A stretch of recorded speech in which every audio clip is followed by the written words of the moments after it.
Yes, that is absolutely correct. It's super important that we take a closer look at exactly what this assignment is requiring students to do. And my intention is not to hold you guys up with a long, boring presentation, but really to keep it lean and just let you know the keys to success in terms of, hey, what is this assignment asking me to do in order to achieve the highest level of the rubric? So let's dive right in. I'm going to go ahead and get the screen share going.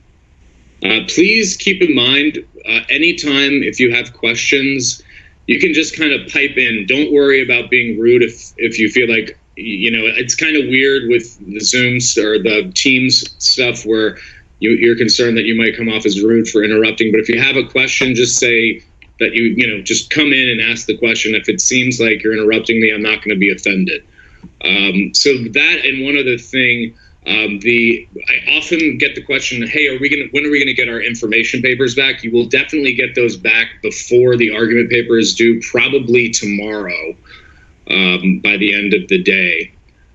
So, but regardless, the argument paper, I'm sure as you guys already have a good sense of, this is quite a different assignment. The information paper is basically testing your ability as a leader. It's like a baseline test, like, hey, can you take something longer and make it shorter and still be clear, concise, and correct?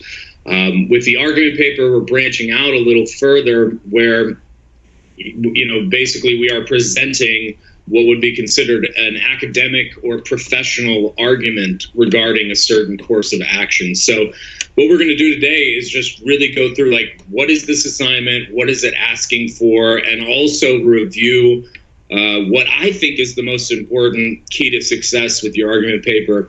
Two main keys to success: a strong thesis. I'm going to show you exactly what that should look like. Obviously, there's room for creativity. Writing is inherently a creative endeavor. But the thesis statement and the body paragraphs.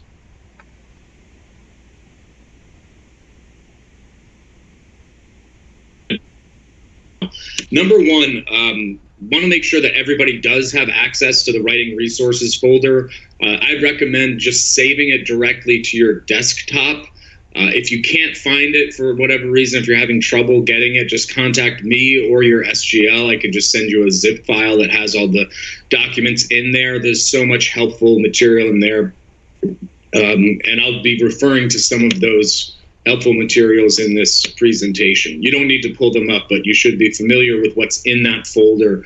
Again, it's not crammed with a bunch of junk. All the stuff that's in there is in there for a reason, because and that reason is to help you do the very best on these papers and really tune up your writing in the process. So I did this in the first block of instruction, but I'm going to do it again because it's quick and I think it's super helpful to catch any problems in terms of the direction you might take your paper. What I'm going to do is read the instructions, but insert essentially some answers, or it's essentially going to tell you more exactly what to do. So for example, if we look here, it says construct a 2 to 4 page argument paper in the introduction in which you identify and demonstrate one weakness, right? So in the introduction, you're going to demonstrate and identify a weakness that you see in one of these 3 programs, right? The rest of the paper, you're not going to be focusing on weaknesses, right? That's very easy to do. This is a solution-oriented paper. So your thesis needs to be solution-oriented, and all of your body paragraphs should be presenting solutions. We don't need to hear anything about the weakness in Army leader development programs that you've come up with, or resilience programs, or SHARP programs. All we need to hear about in terms of the weakness is an identification of the weakness that you have selected and a demonstration of that in the introduction. And then you're going to talk about your solutions in the thesis. So that brings us to the next part of the instructions. So then in your thesis, argue 3 solutions to that specified weakness.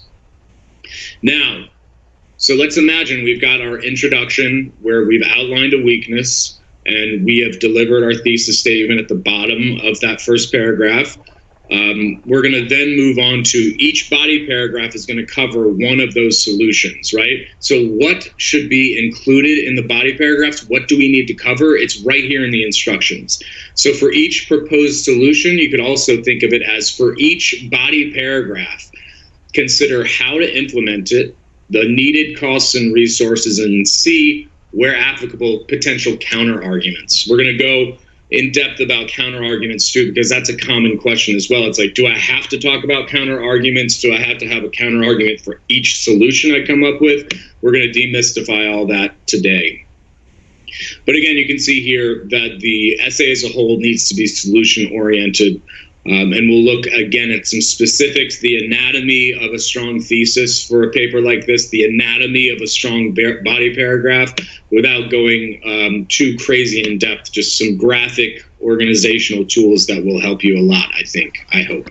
And you can see in the instructions that there are 3 suggested readings. These are just, you can see here, it's important, it's worth reading out loud. Based on your topic, consult the following readings for what? For inspiration. Note that you're not arguing with the reading itself or arguing with the reading, but you are simply using it for context. So in other words, these 3 sources here, depending on your topic, you can use one of them as a source because the argument paper does require you to have 2 sources total, at least.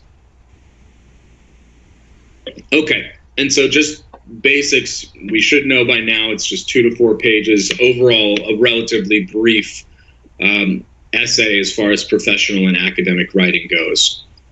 And this is where you'll have to use Chicago Trabune style, both in terms of using your endnotes, having an endnotes page, and a references page, or a bibliography page as well. And it's worth 50 points. So here is our rubric. This is here mainly as a reminder that it's a good idea to go ahead and read through the exceptional column of the rubric. You don't need to do that right now with the slide, but as you begin to draft and as you begin to think about your topic, look at that exceptional side of the rubric, because that's the checklist for getting the most possible points, right? So imagine on this rubric that often there's the misconception that you start with 100% and you lose points for things. It's much more effective and much more accurate to think that you start at 0 and you earn points based on achieving the exceptional side of the rubric. So when we zoom in on the specific categories of the rubric, we start to get some real information as to what this assignment is requiring, right? Again, we don't need to read through these samples here. I'm just showing you here. These are the criteria for your evidence, for your source material. It needs to be specific, where you bring in examples. Anywhere possible, quantitative data is going to be persuasive. So one other note on evidence, as this is, again, the first category of the rubric. For this assignment, you can use your own experience because you're all considered to be subject matter experts to a certain extent on leadership, development, resilience, as well as SHARP. So how do you incorporate your experience? Here are some tips here. And feel free to screenshot any of these if you think they're particularly important. But I'm also going to send this slide deck to your SGLs so they can send it off to you guys if you want to review.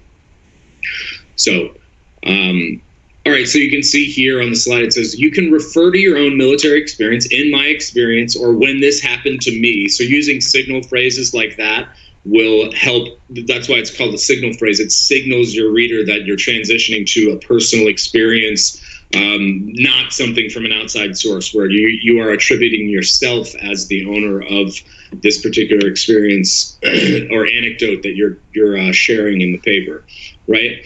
So also with the evidence, as I mentioned, you need to have 2 bibliography entries and 3 endnotes. All that means is that you have to have 2 sources total. More outside research is encouraged, but it's not required. And then in terms of 3 endnotes, that just means that at least 3 times in your paper, you need to refer to those 2 sources that you have. Or you can have more sources. Obviously, you can have more endnotes, but just want to let everyone know what the minimum requirements are. And one very common problem is if you're going to include a direct quotation, as I mentioned before, you last bullet point here, or second to last, use a signal phrase when you introduce any evidence into your text that you're writing.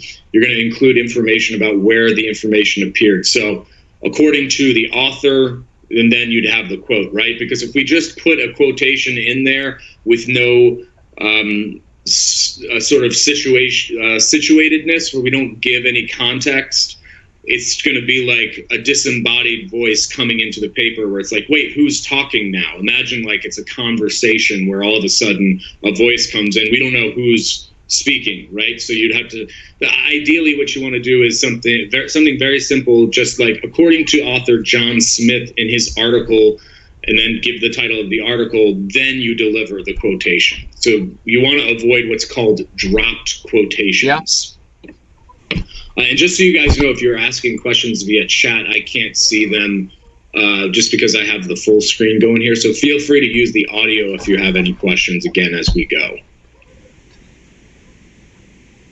All right, so that's evidence.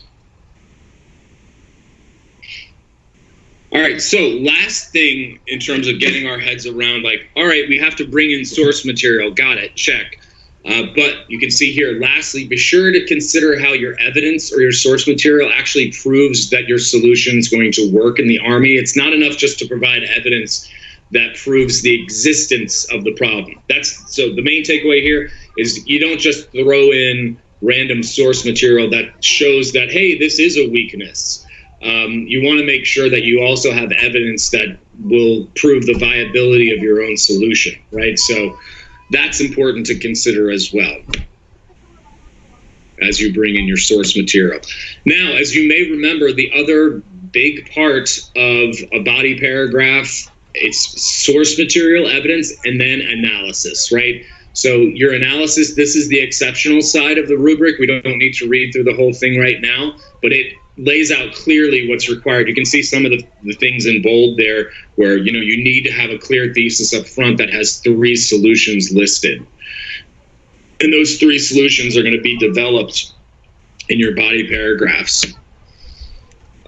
So be sure, again, to look at the rubric. Organization, we're going to do a review of the CER technique. That is your best friend in terms of proper organization. It allows for full accountability of every single sentence that you have in a paragraph. It just takes all the mystery out of how a paragraph should be organized and what should be in there. There's still creative leeway in terms of how you organize a paragraph, but the CER technique, again, there are many different paragraph organization techniques out there. They all ask for the same thing, and the CER one is one that I think is the easiest to understand and really is the strongest.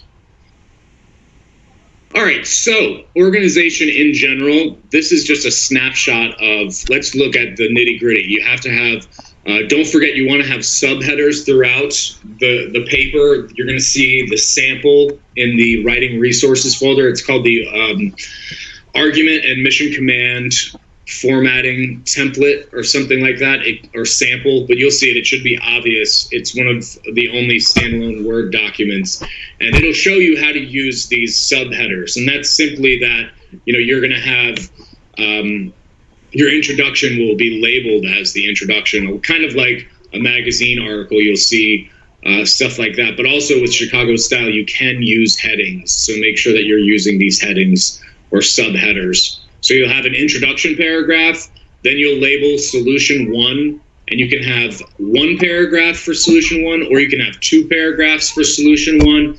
You've got, again, some creative freedom there. But in general, it's easier to think for now, just like I have an introduction paragraph, I'm going to have a paragraph that discusses solution 1, then another one for 2, then another one for 3. But odds are you probably will have more than 1 paragraph for at least 2 of the solutions, and that's fine. And one common question to get ahead of that is that for when you do label your paragraphs, you don't necessarily have to use the word solution 1, 2, or 3. You can, that's fine, but some people will actually list the solution that they're covering in that paragraph or the paragraphs that follow for the solution. So either way, if you want to just keep it super easy, list solution 1, 2, and 3, or if you want to actually write out what that solution is and use that as your header, you can do that too. And then you'll also label your conclusion. So that in a nutshell is what we're looking at. Again, as I mentioned in the first block of instruction, you got to remember, for those who have done a lot of academic writing in their degree programs, this might feel more basic, but I promise you, based on almost 3-4 years of experience here, that a lot of students come in here with degrees that didn't teach them this stuff. So if you're feeling like this is a review, consider yourself lucky. And if you're struggling, reach out to me via email. I'm here to help. So any questions so far?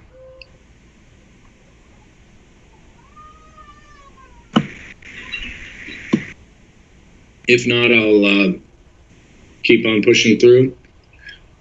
Again, we're just going through the categories of the rubric. Oh, sorry, did somebody have a question? Sounds like somebody's audio is on. One question for you, Mr. Mason. Yes, go right ahead.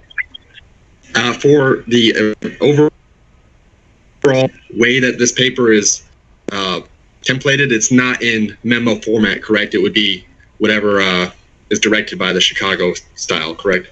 Exactly. We are not using the memo format. This is not an AR 25-50 style document. This is, just as you said, this is based on the stylistic conventions of the Chicago Trade style. And furthermore, we can think of it more like an academic essay or an article that we might be writing to publish in the Army Times or something like that. So ultimately, the easiest way to think about it is just like an academic essay. But good question. Yeah, we definitely don't want to format it like a memo. It's going to be in essay form. And we'll take a look at yeah, no problem. And we'll take a look at some sample paragraphs in a minute that kind of show how all these things that I'm talking about work together. So good question. And also, speaking of which, this is, again, we're going through the categories of the rubric. The next is style. And with style, we want to think about, proper essay form. But also one of the common things is passive voice. Make sure that you're using technology to your advantage and engage your passive voice tracker in Word. I know a lot of students will use Grammarly as well. That's pretty helpful in terms of catching passive voice. Then you just you want to make sure that active voice predominates and that you also cite your sources correctly.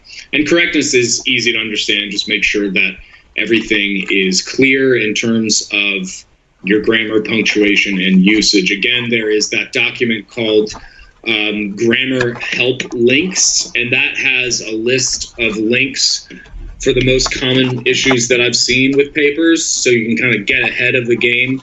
My thinking there was I kept seeing a lot of the same issues, whether it's like semicolons or comma usage, stuff that is completely understandable that you would forget over time. Or start to use incorrectly over time, getting into bad habits. So I was like, all right, well, rather than, introducing this problem that students may or may not have in my comments when I grade the paper, let's get this information out front so that you can get ahead of the game and then you won't make those mistakes. So check out that document, Grammar Help Links. It's in the Writing Help folder.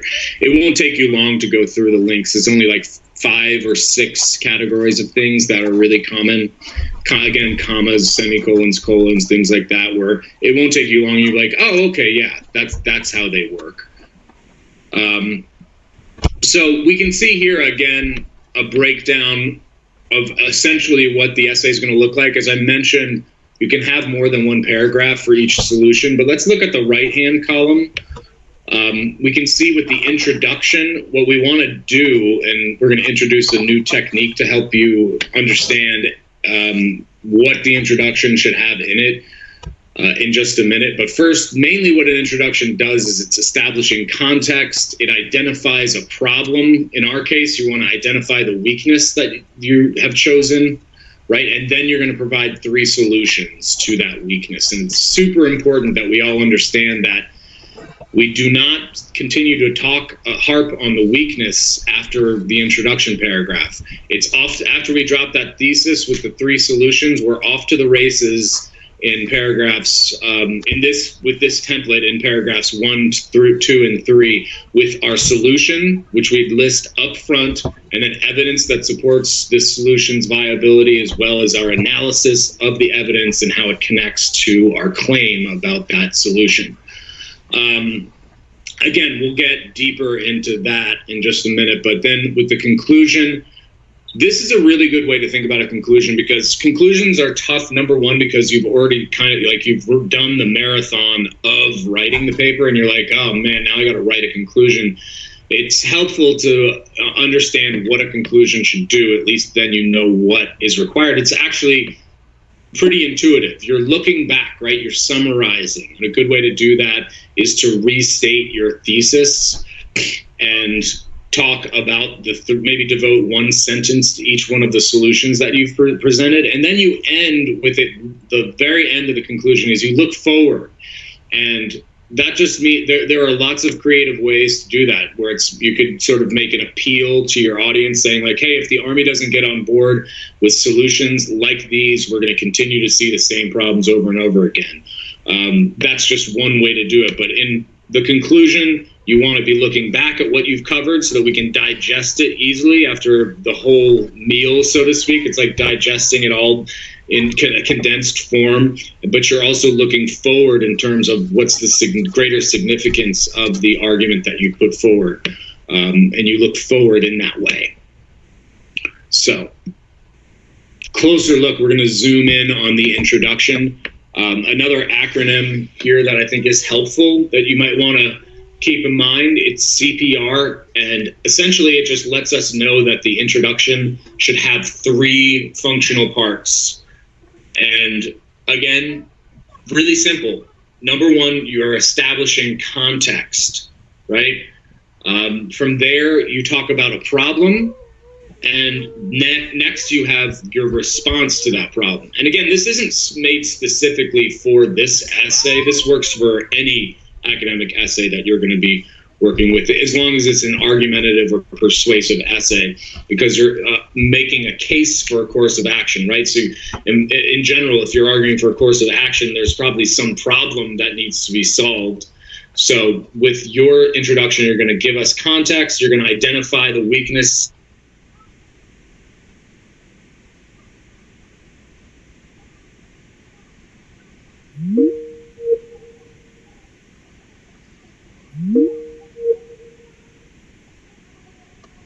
Let's look a little closer at what context means. Really the best rule of thumb is you want to grab your reader's attention with your first sentence. And this is true not just with essays, but it's true with TV shows and films. It's just in human nature that you want to grab someone's attention in order to essentially get their attention, essentially. So you want them to keep reading, in other words. So some great ways to do that, if you're looking for tips, a relevant anecdote, for example, like in my experience, Army leadership is awesome except for blah, blah, blah, something along those lines. A striking fact, startling statistic that would get readers curious. And you're probably thinking of articles that you've read in the past where it's, oh, okay, I get that. I've definitely been drawn in by the title of an article, or the way an article starts is really dramatic and shocking in some way. Or a striking quotation. Just remember to use the signal phrase if you bring in a direct quotation, letting us know who wrote it or who said it. All right, and then, regarding context, you're also going to be establishing any useful background information for your reader. You can imagine that your reader, in this case, is familiar for the most part with, it's considered an Army audience, people that are in the Army or former military or interested in these topics. But with that in mind, what information does your reader need to know to understand the argument?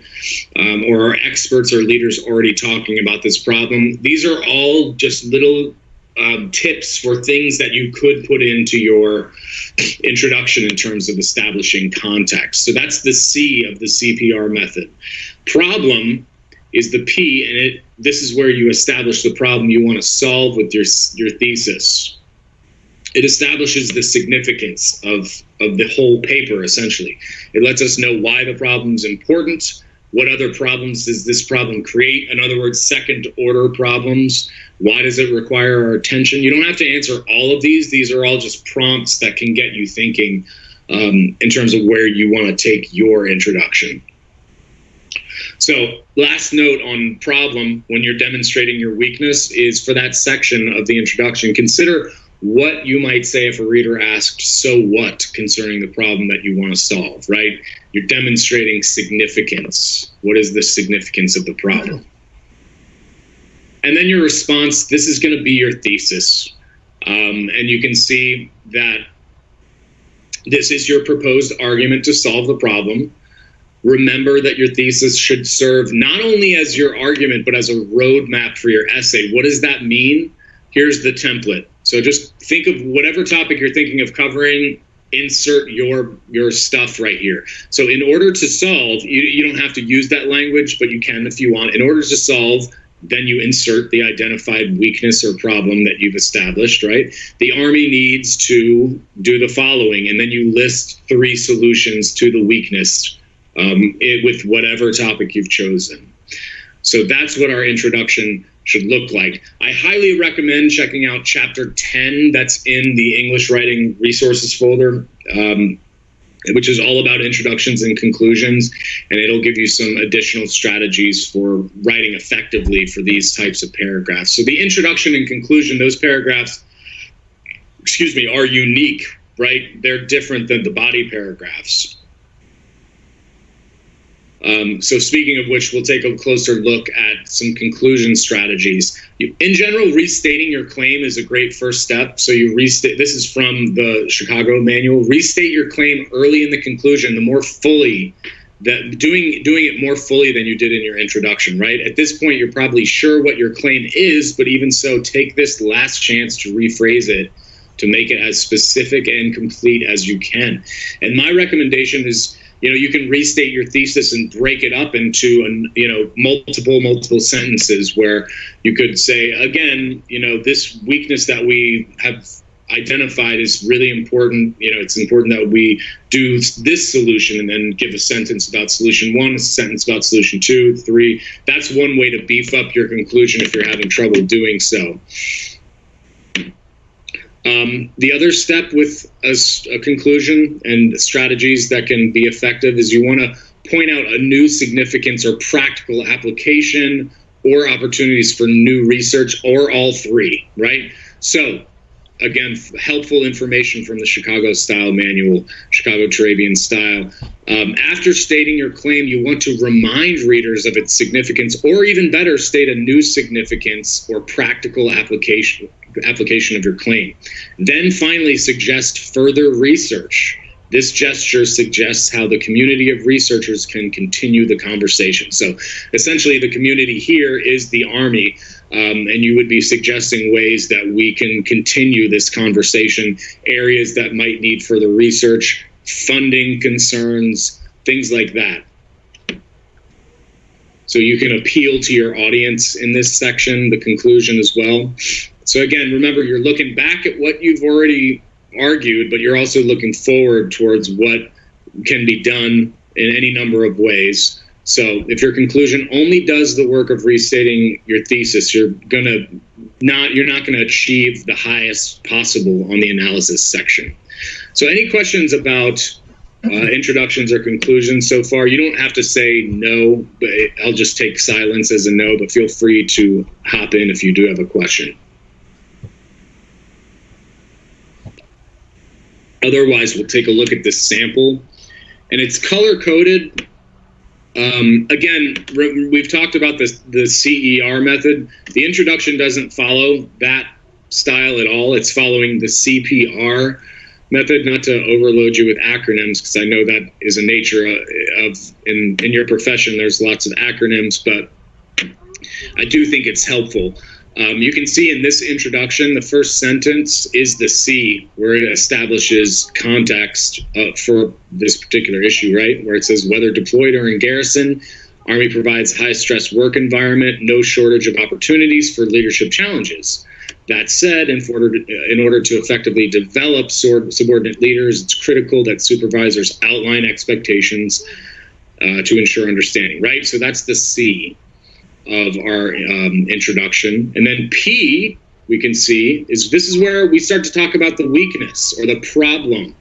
So, however, due to mission demands, junior leaders are often lacking in guidance or critical analysis of their performance. Furthermore, tools to assist in leader development are often copied and pasted from previous use, therefore lacking relevance. You can see here, we don't have to read through the whole thing. This student is doing an awesome job of identifying and demonstrating a weakness in leader development, right? And then so that's the P, right? We've got context up top, we got the problem, and then we have the response, or in other words, our thesis. So let's look at this thesis. Regardless of time constraints, the Army must enforce greater personalization of counseling, thorough after-action reviews, and case-by-case composite risk management as opposed to the check-the-block mentality. That's an excellent thesis because we've got the main argument, and we also have 3 key points, or 3 solutions in this case, that give us that roadmap of what's going to follow in the essay.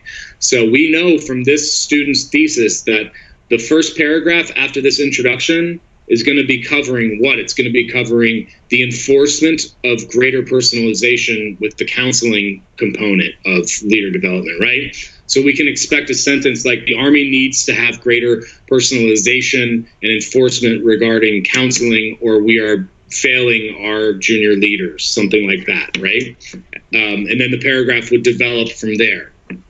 And how do those body paragraphs develop? Let's review CER, because this is so important that we follow this. I mean, again, this is not something that's been developed. This is developed by Wayne Booth, a legit scholar of writing, and he's not prescribing how paragraphs should be. He's describing what effective paragraphs do look like, going back again to ancient rhetoric, which that sets the scene for where we are today, essentially. That's the beginning, the foundation of people having public discourse and sort of coming up with systematic approaches to making an argument and being persuasive. So we want to use this wisdom in our own writing. It's going to make our writing much more persuasive. Whether you're writing an email or some sort of more formal document, a lot of this stuff applies. It's not just for academic essays. But regardless, for this assignment, we'll focus on that for now. You want to start your body paragraphs with a claim, right? It must be an arguable statement, not a generalization. So essentially, as long as you're stating your solution in the first sentence, you're going to be good to go. So your first solution would be your first sentence. Now, that being said, some students that have more experience with writing, you could definitely have a transitional sentence before you drop your solution, your first solution on us. But if you want to be safe, if you're not feeling comfortable with that kind of stylistic playing around, then play it safe and just be clear, bluff, bottom line up front, your claim is at the top. If it's not the first sentence, it should be probably the second. Then from there, you'll bring in some evidence. And why? This is going to be your supporting evidence as to why we should believe your claim to begin with, right? We need to bring in credible outside material to support us. So we can bring in a piece of evidence. And then after we bring in the evidence, we definitely don't want to leave the evidence hanging. We want to make it explicit, this connection between the evidence we've provided and the claim that we're making. And we do that by writing a sentence of reasoning, or a couple of sentences where you explain the logic between the claim and the evidence. Where essentially you'd be writing something along the lines of, this statistic, this evidence proves that the solution I've just presented will work because, and then you show your thinking there, right? So remember this technique. It's really important. That's one of the areas where I see papers go off the rails all too often. If your body paragraphs are dialed in and you've got full accountability, you're going to be in good shape. So let's take a look at a sample body paragraph. It's going to be color-coded with the CER technique. So we know the claim's got to come up front, right? So this is not related, by the way, to the to the thesis that we looked at before. This is a different topic, but we can see right off the bat, we've got a claim. The Army must also, so we can tell already that this is probably the second solution, right? Because we see that also there. That wouldn't be our first body paragraph. So this is the student, probably the writer's second or third paragraph.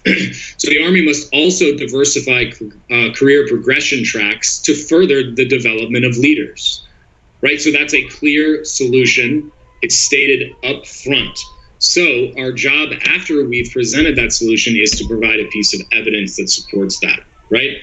So we won't read through all of this, but we can see that the next sentence does that. It's a paraphrase, and we can see that we've got that number 6, that's an endnote that lets us know exactly where we've pulled this information from. And then after that, our job, we gotta always remember, we don't leave source material hanging. Our work isn't done until we provide reasoning, where we show the connection between the evidence that we provided and how it relates to the solution that we're arguing for, right? So not only does this potentially create a toxic environment, it also prevents officers from pursuing follow-on development opportunities such as grad programs, right? So the students making it really clear, like, hey, this is, this is why it's a problem, and this is what we could be working towards, hinting at how we're not getting the opportunity to do stuff like grad school programs because of what's happening with this weakness in development program. So next, we can bring in more evidence, right? So with the CER technique, you can have E and R repeat, where you have evidence, reasoning, evidence, reasoning. You always want to make sure that after you've provided evidence, you do also provide reasoning at the end. So your paragraph should never end with an endnote unless you're an experienced writer where you have somehow incorporated analysis and source material into one sentence, which does happen, but that's more for those who probably were English majors or history majors, and that sort of thing. So any questions on what we've covered so far?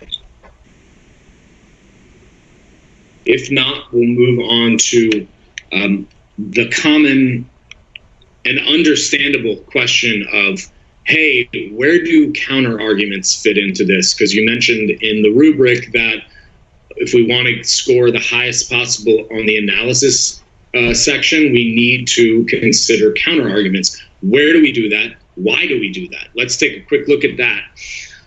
So this is from Wayne Booth in his seminal text, The Craft of Research.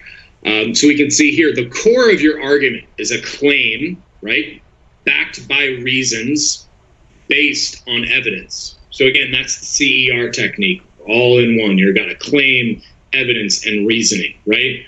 However, this is where we're talking about counter-arguments. But if you plan your argument only around claims, evidence, and reasoning, your readers may think your argument is not only thin, but worse, ignorant or dismissive of their views. Right? So that's why the analogy I gave of, how we all have that friend probably that kind of has blinders on, and they say this is the one way it's got to be, it's always this way, and that's not the person that we go to when we have real problems in our lives, right? Because we know we're just going to get the same broken record from that person. Why do we not go to that person? Because they are not a credible source of information.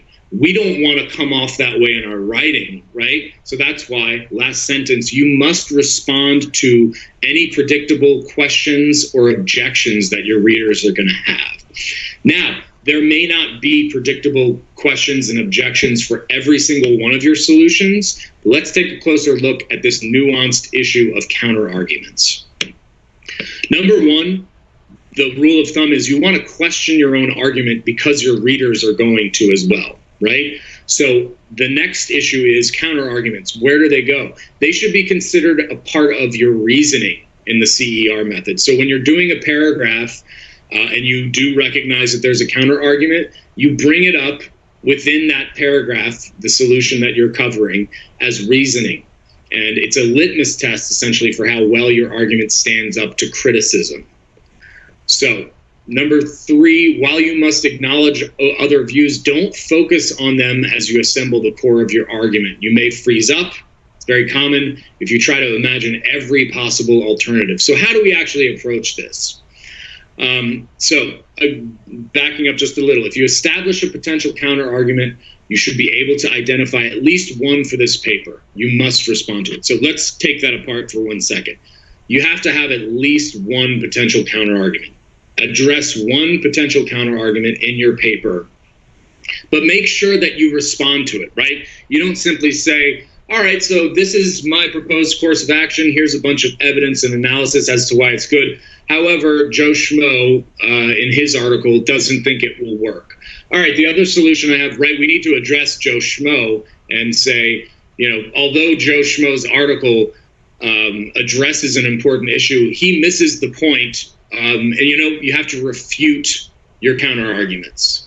And then hopefully you can see it's like obvious that just enhances your credibility, or what we would say with the ancient rhetoric example, your ethos. That's your sense of credibility to your audience is convincing when you do things like this. So you appeal to your readers, their sense of logos, their sense of logic. You appeal to their sense of pathos or emotions, and you also need to establish ethos. Those are the three types of rhetorical appeals. Ethos shows you as a fair-minded individual, but it doesn't show you as a weak individual. You're always going to refute those counter-arguments, right?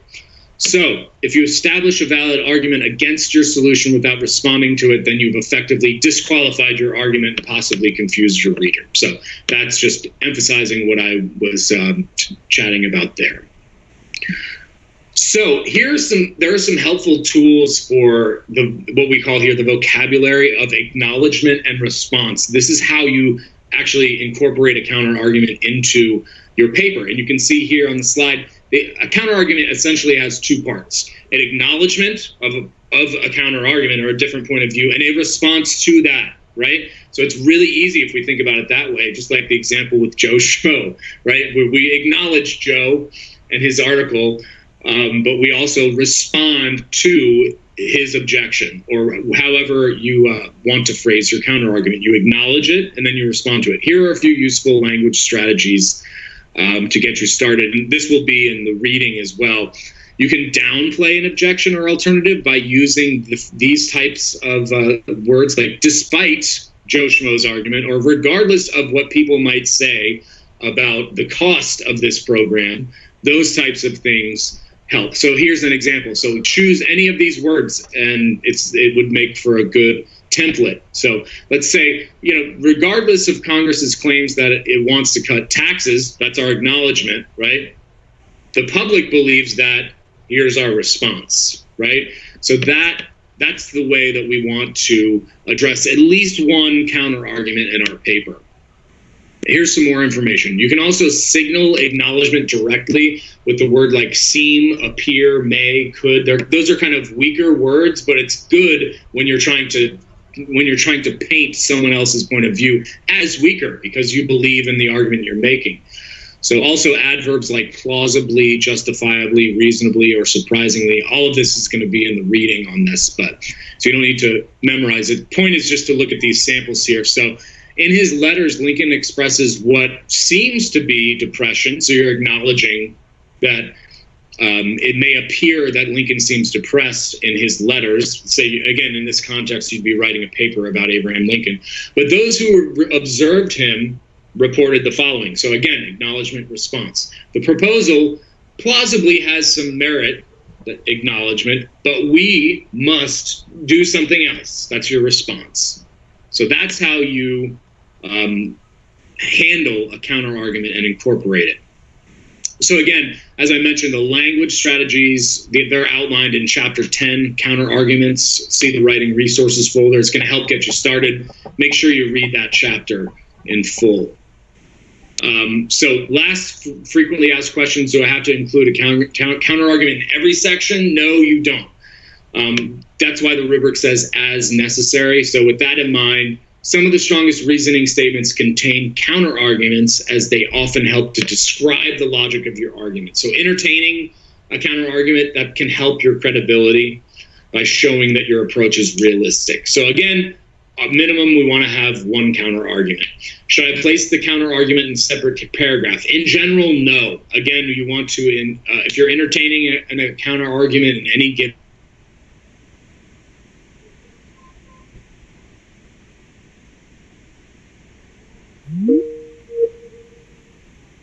don't have funding for this. You go ahead and make your argument, right? The solution up front, you give your evidence to support it.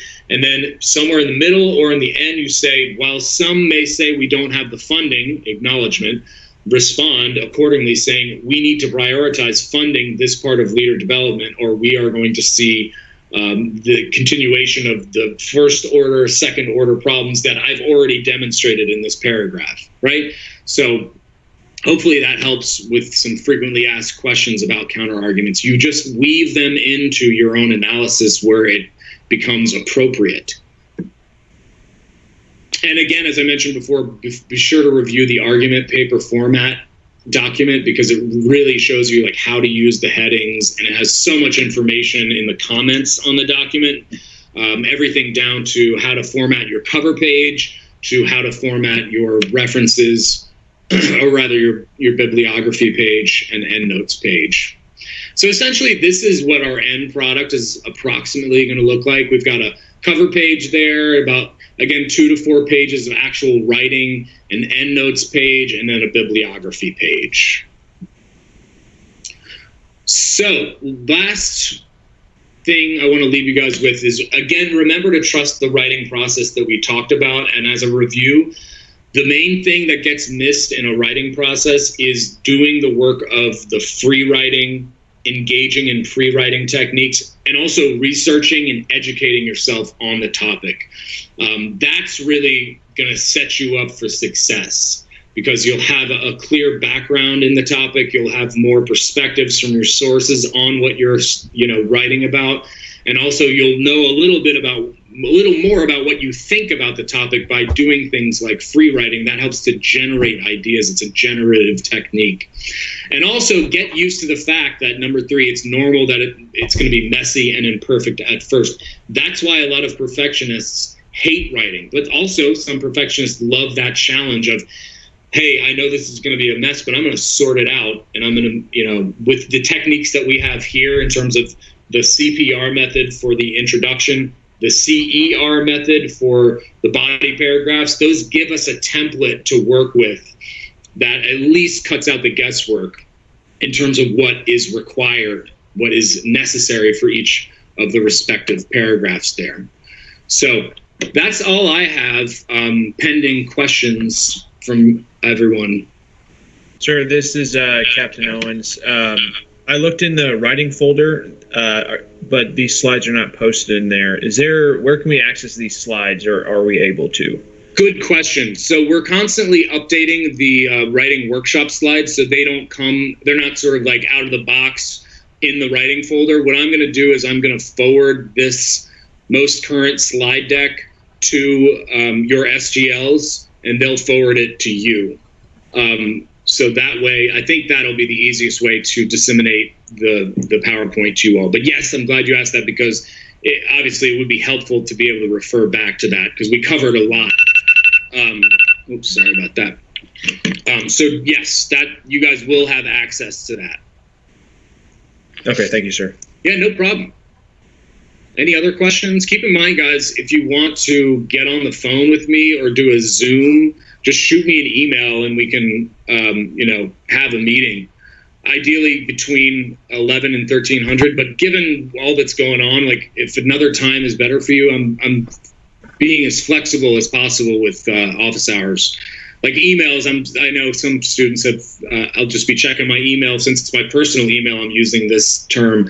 I'll respond sometimes at 9 at night. So, but expect me to be available 11 to 1300 specifically for office hours. That's carved out, right?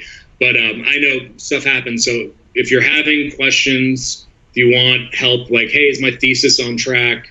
Whatever the case may be, the way to start that dialogue is just shoot me an email and we can decide, like, hey, is this a quick question that can be answered via email? Or you let me know what you want. Like, do you want to get on the phone? 100%, not a problem. We pick a time, I'll call you, or we set up a Zoom chat if you want. So if you guys come up with ideas in terms of how I can be more helpful given the remote nature of the teaching, just let me know. I'm happy to do anything. But we will have another workshop on the mission command paper. I think that is next Monday, actually. Yeah. So we'll have a lot of further guidance on that paper too, but I know now you guys have got a lot of other stuff going on. In addition to the argument paper, I hope this is helpful or was helpful in terms of giving you a clearer idea of what the assignment's asking for. So any other questions? I'll be sure to get that PowerPoint sent out ASAP.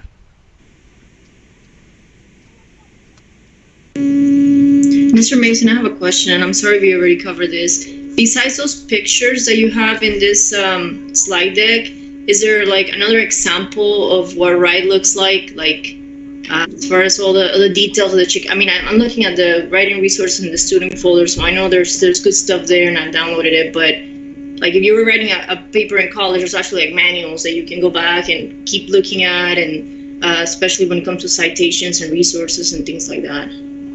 Okay, yes. So there should be everything you need in the writing resources folder. So if you want to look at a template of what the format of what how the paper should look in terms of cover page and all that, you want to look at the argument and mission command formatting guidelines document, and that's just a sample paper. Now, it's not a sample on the topics that we cover in this class. It's there as an example for how to format your paper. Everything down to what the cover page should look like, also how the paragraphs should be formatted. It's just a different topic, but it shows you how to format your paper. It also has information on the Chicago Trabian Style Guide, but you'll see there's a secondary document that is dedicated entirely to citing sources, and it's got in just 1.5 pages, it has pretty much everything you need to know. And it's called Chicago Trabian Style Guidelines. That's in the writing folder as well. So those would be my go-tos. But in general, what I would recommend, because I know, again, it's hard because you guys have lots of other stuff going on. If you can today, if you haven't already, go through that folder and just put eyes on every document, because every document's in there for a reason. Like there's a formatting tips document where it tells you, hey, make sure that you format your endnotes manually rather than using Word's automated software. And there's a reason for that, because Word doesn't do it correctly. It treats endnotes like footnotes. So I won't go into all the specifics there, but that's just one example of little things that are going to save you time. That's my goal, is I don't want to put you guys through hoops and stuff. It's like, hey, where are the resources that I need to succeed? I want them to be concise and all in one place. So just go through that folder, make sure you know what's in there. And then if you have questions after that, just get in touch with me as you work on your paper. Does that help at all? No, yes. Thank you so much. Okay. Yeah, no problem. And if you have trouble finding anything, just let me know. I can just forward any student anytime a zip file with the entire writing resources folder, because I know sometimes Blackboard is tricky, and that sort of thing. So, all right, great. Any other questions? If not, I'll let you all get on with the rest of your afternoon. But again, I hope you all found it to be helpful, and I'll look forward to seeing you all via email, etc. And you'll again have your information papers back tomorrow or the next day in the morning at the latest. So you'll get that feedback. But again, the information paper, the feedback you'll get there is not so applicable to the argument paper, because it's essentially you're writing a memo where it's just a very basic assignment where just double checking that you can do a summary in a clear and concise way. And also follow the guidelines of a doctrinal format like an information paper. So very rarely do we see really bad grades there, or even failures on the info paper. So don't stress. All right, great. Well, I'll pass it back over to Captain Hickman then. But again, I hope you guys found this to be helpful, and I'll look forward to seeing you all